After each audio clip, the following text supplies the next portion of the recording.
কিভাবে ফাটল ধরিয়েছে, কিভাবে মুক্তিযোদ্ধাদেরকে দিয়ে মুক্তিযোদ্ধাদেরকে হত্যা করিয়েছে, কিভাবে তখনকার সময়ে একদলীয় শাসন বাকশাল কায়েম করে মুক্তিযুদ্ধের স্পিরিট গণতন্ত্রকে ভুলণ্ঠিত করেছিল। সেই সময়ের মুক্তিযোদ্ধারা সেই আওয়ামী বাকশালকে রুখে দিয়েছিল, যার ফলশ্রুতিতে এই ৭৫ থেকে ৯৬ ২১ বছর ক্ষমতার বাইরে থেকেছে। কিন্তু ক্ষমতার বাইরে থেকেও ৯৬-এ যখন ভারতের সহযোগিতা এবং পৃষ্ঠপোষকতায় ক্ষমতা আসে, তখনই আবার আওয়ামী লীগের পুরানো রূপ দেখা গিয়েছে। এবং ২০০৯ সালে এই তথাকথিত 111-এর মাধ্যমে যখন আবার আওয়ামী লীগ ক্ষমতায় এসেছে, তখন তার আবার সেই বাকশালী রূপ আমরা পর্যবেক্ষণ করেছি। দেশের রাষ্ট্রীয় সমস্ত প্রতিষ্ঠানগুলোকে দলীয়করণ করে ভিন্ন মতের মানুষকে মামলা হামলা দিয়ে ভারতীয় নীল নকশায় এদেশে আওয়ামী লীগ একটি ফাঁসিবাদী শাসন কায়েম করেছিল, একদলীয় শাসন কায়েম করেছিল। তার বিরুদ্ধে যারাই কথা বলেছে, যারাই লড়াই করেছে, তাদেরকে কারাগারে যেতে হয়েছে, হামলা মামলার শিকার হতে হয়েছে। কাজী আমরা চাই না আওয়ামী লীগের মতো আগামীর বাংলাদেশে আবার কেউ ফাঁসিবাদ কায়েম করুক।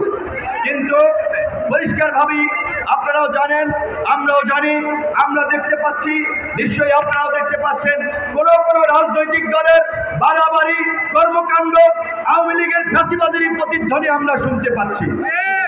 কাজী পরিষ্কারভাবে আমরা বলতে চাই, ছাত্র জনতা যে নতুন বাংলাদেশের স্বপ্ন নিয়ে লড়াই করেছে, জীবন দিয়েছে, রক্ত দিয়েছে, সেই নতুন বাংলাদেশ বিনির্মাণ করতে চাই।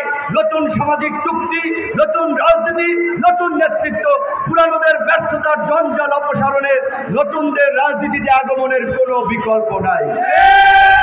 পরিবেশ পরিস্থিতির কারণে হয়তো অনেকেই রাজনীতি বিমুখ ছিলেন, রাজনীতি করেন নাই, রাজনীতি থেকে দূরে থেকেছেন। আমি আপনাদেরকে বিনয়ের সাথে অনুরোধ করব, এখন সময় এসেছে দেশের প্রয়োজনে, জাতির প্রয়োজনে, ভবিষ্যৎ প্রজন্মকে রক্ষায় নতুন ধারার রাজনীতিতে যুক্ত হওয়া। কারণ এই পুরানো রাজনৈতিক দলের কর্মকাণ্ড আমরা দেখেছি। আওয়ামী লীগের পতন হয়েছে, ফাঁসিবাদের পতন হয়েছে, চাঁদাবাজ দখলদাররা লেজ গুটিয়ে পালিয়েছে, দেশ ছেড়ে পালিয়েছে।